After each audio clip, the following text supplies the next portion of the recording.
लोटा चढ़ाइयो तोरा बेटा के हमें दुर्गा माई खोज बना दियोगे तोरा मांग के सिनूर झाड़ के काली के खोज बना दियोगे तोरा ररवा साड़ी पिना दियोगे रानी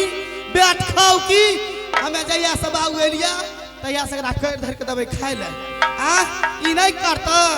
हमें कतो न जब हमें लोग न छिया आ हमें बार भए के सब चीज दबा ई कर धर के दबे ती खा लेता आ थरिया का तोर में घुसिया ई रानी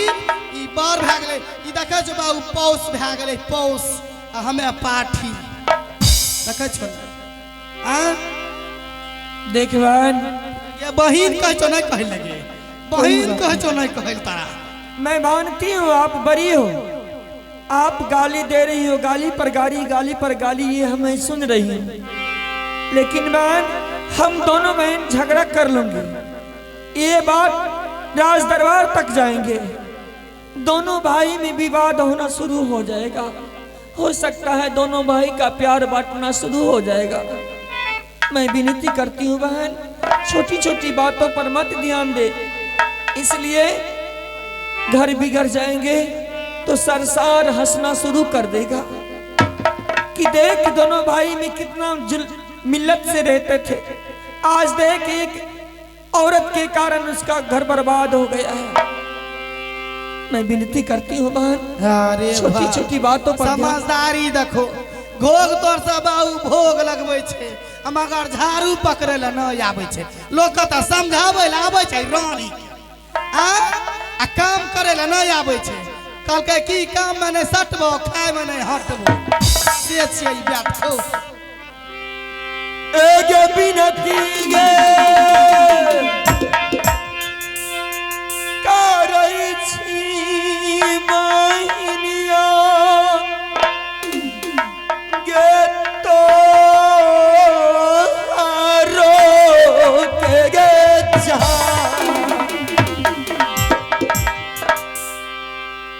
किया गे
तखनी से समझावे ई पगलैया नहीं मारते मारते जेना ओकर बैटिक डाउन है छै तेरा तोरो बैटिक आ डाउन क्या दो से समझते कि आगे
हिता मई रानी सा देवी के चुना ले तू दुर्गा साथी माँ कहियो कल्ला बाबू भैयो दुनिया के एक भाग तस चल उठ जो तस भाग चल निकल निकल बैठ खो किया तस जो निकल रानी तहिने जय शुक्र मैया खबर करे एगे एक कौन दादा एक कौन पुथौ का खबर करबी गे कौन बेट खाऊ की के बेटा खबर करबी गे कौन बादुआ पता के खबर करबी गे कर खबर ओकरा हमें देख लेबै एगे रानी केकरा केकरा ओकरे कहै छियै ओकरा कहली हां ओकरा रानी कहली ओरा ने कहबै त बहुत सुंदर दावत घुसबो गल गल गिरबो आबे न कही तोरा दादा के हार पर हुर पर बीच कन घूर पर केकरा ओकरा एने हाथ रो रे हां एने जो हाथ रो हाथ ने दी टोपिया ने घुमल छै टोपिया ना घुमा छै रे पालवा जल के ना जा। फुट्टा मारबो न पसार दांत तोड़ देबो आब एने देखियो त ई न जा घुरल है देखियो एने यह भैया गार बहना दही हम तकनी से हैरान भ गेलिए ए गे तोरा बेटा का बट्टा पर चढ़ाइयो बहना कही तोरा बेटा के सरस्वती मां के खोच में दियो आ कही बड़ी भात वो खाए ले हां खूब गाड़ देबो ये बहना बैठ खाओ की गार दही खूब दही बाबू ए गे मोटकी क्या का मोटा गेलियो कही बहना को मारबो लोल पर चढ़ा देबो पोल पर केकरा ओकरा ओए मोटकी कहै छियै अखनी त उंगली रहै न बाबू एने रहै न अरे पादुआ को ए हम ए गोल लागे क्या बोजी कोई फुट्टा देखली देखै छी ए आप गलता भए गेला गोर लागे छै अरे कोई फुट्टा तोरा बहसै रे त बहसल जाइ छै तू बहसल ए आप सब गार तू हमरा दही नहीं हां सब ओकरे दे लेकेटा तोरा कहलिया हां सब ओकरे कहलिया भेना गार देलिए भेने देलिए आज से रहबै अकेला हां खाइबै परल रह दुनू भाभी हो जाए कोई टेंशन नहीं छै ठीक छै नहीं ने तब बाऊ हमर भौजी खटैत कते दुबरा गेलै नहीं दुबरा गेल गई में बड़ पातर भए गेलै ए बेटो की बड खाय रहे तब ते मोटा गेलै पातर भेल जाइ छै बेचारी तब की? पता हो त हेलो हां हां तोरा से जे सुंदर भाभी है मोहबा है ना दरिया में डोले तोर जानत सुंदर बाबी है मोहबाना करियो मकारब तून दे मिली भाभी है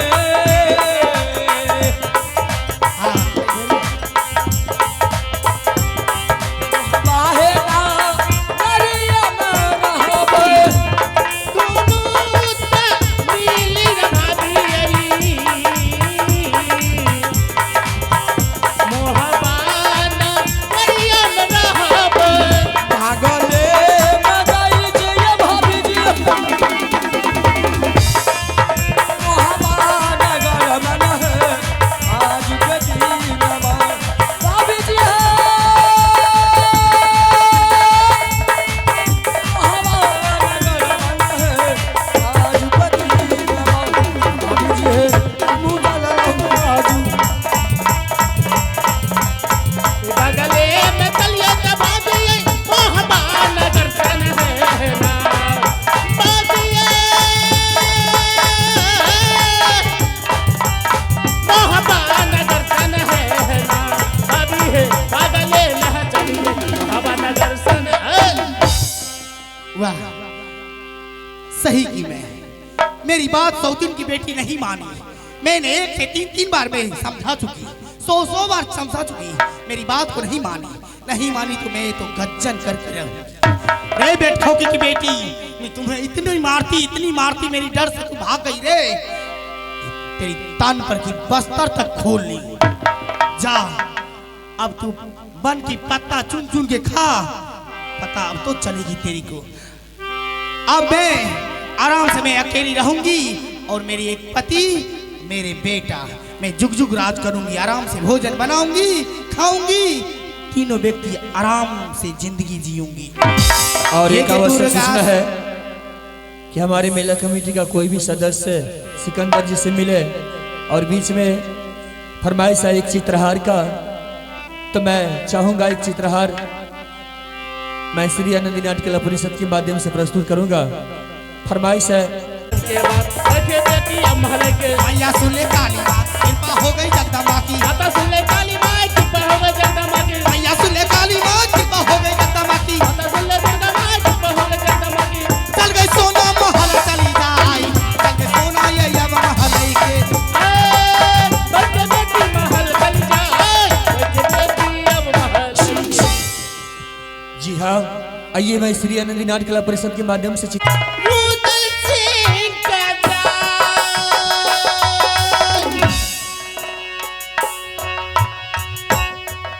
आदियाल माना दैया, वीर रुदल सिंह के। या बना जी बना बचतै दुर्गा ये माँ। या बना जी बना हमारो बचतै जंगल है। अवना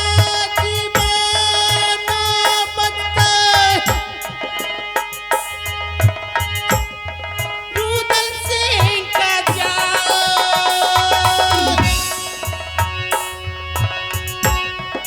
अवना जीवना बच्चे, वीर रुदल सिंह के। रही रही याद आबै दुर्गा के माँ। रही रही याद हमारो याबै मोहब्बत आके। रही रही याद आबै मोहब्बत के जान। रही रही याद आबै नगर मोहब्बत के। छाना छाना पराना देवी माँ जगल मचा।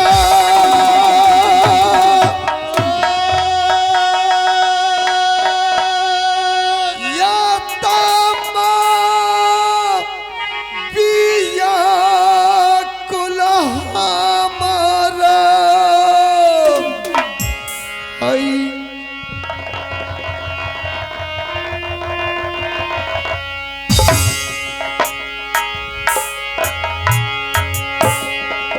चान चान पराना हैया, तूने माल के जान।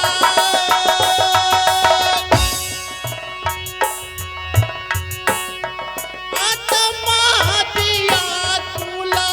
हैया, इहो जागलई रे। चाला ले या फूलाय रानिया,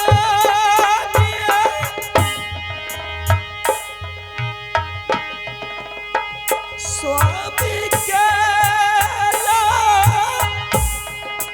जवाया चाला पानी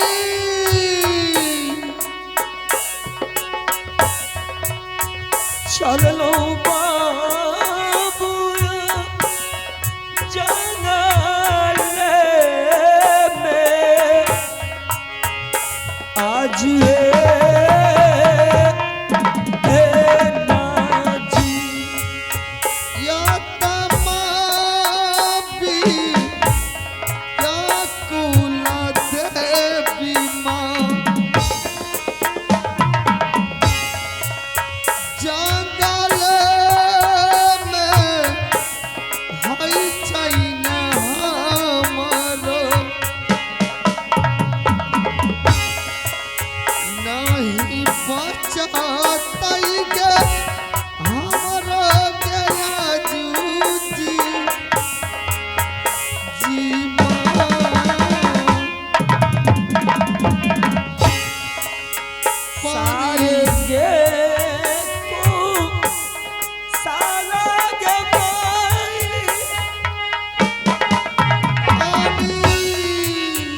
किसी के कहो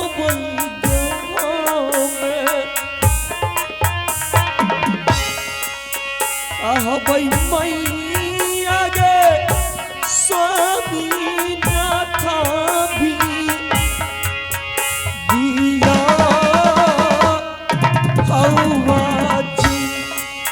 राही राही यादन देवी माँ अमर के या बहन दुर्गा माँ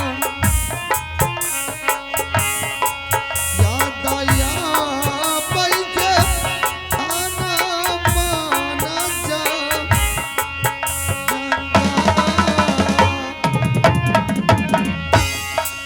झूमिए बे चलिए के माया जंगल में हमें गया जो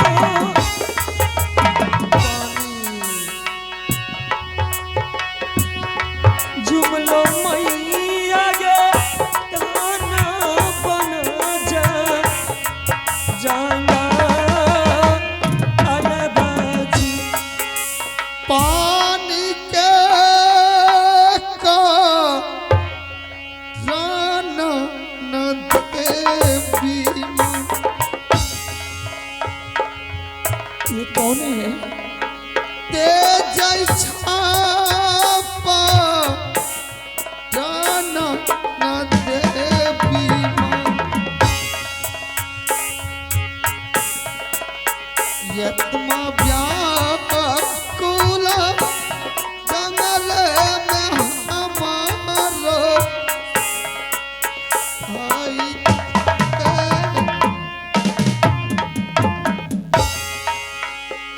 मैं चलते चलते जंगल में आ चुकी हूँ। ना जाने किस आवागन की ये सिंदूर है कि उन्होंने अपने सिंदूर को छोड़ करके अपने घर में आराम करती होगी। पानी ये बेचारा पानी के लिए तड़प रहे हैं। कैसी अभागन नारी है कि अपने सुहाग को छोड़ करके अपने घर में ऐसो आराम की जिंदगी काटती होगी। ये बेचारा पानी के लिए व्याकुल हो रहे हैं। मैं इन्हें बगल में नदी बह रही है, मैं जा रही हूँ, इनको जाकर के पानी पिला दूंगी। फिर मैं अपने स्वामीनाथ के पास सारी हाल कहने के लिए चली जाऊंगी। पानी पानी मैं एक सती नारी हूं, मैं अपना सत्य को निभाने के लिए कुछ भी कर सकती हूँ। बेचारा कोई अगर पानी के लिए तड़प रहे हैं तो पानी पिला देना चाहिए। आया उठियो या, उठियो मुसाफिर, या जागा ले मेरे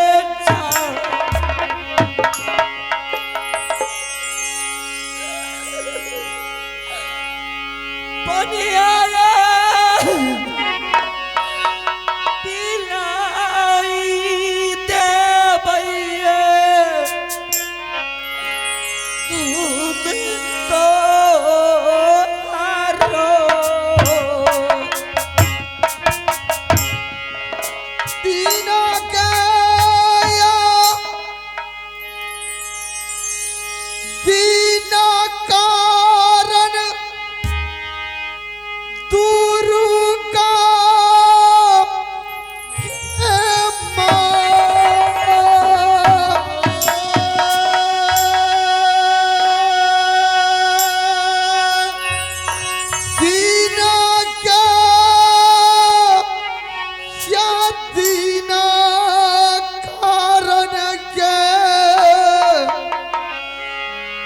यही जंगल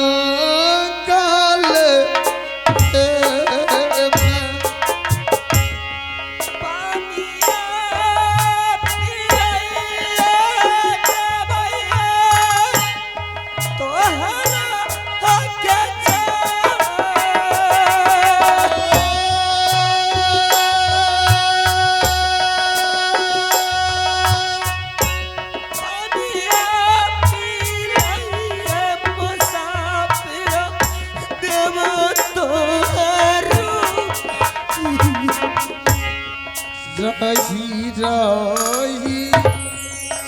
जाता या मैं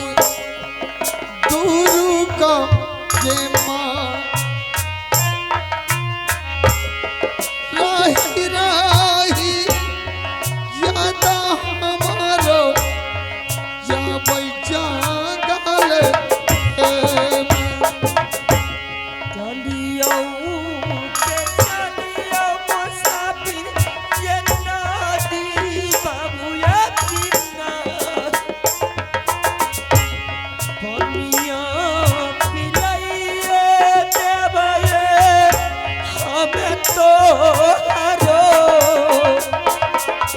रानी रानी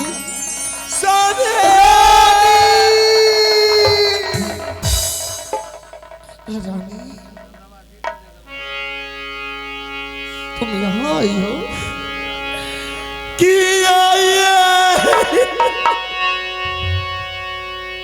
क्या हुआ है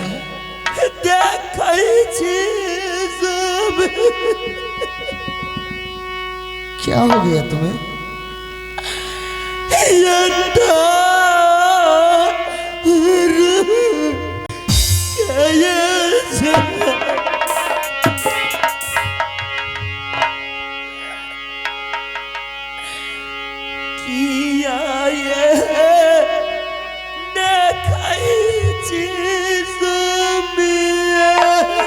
क्या हुआ हमें तो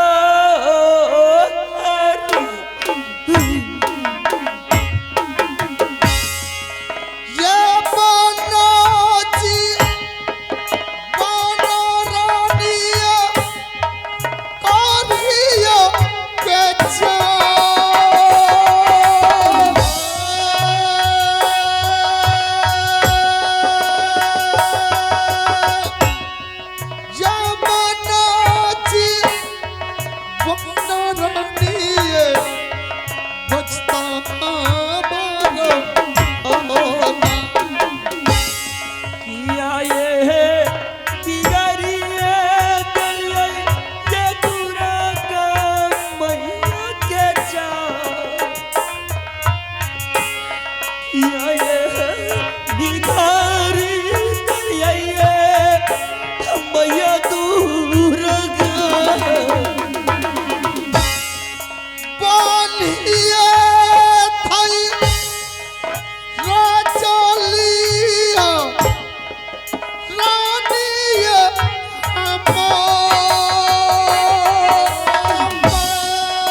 ये लोहा के शरीर में जंग कैसा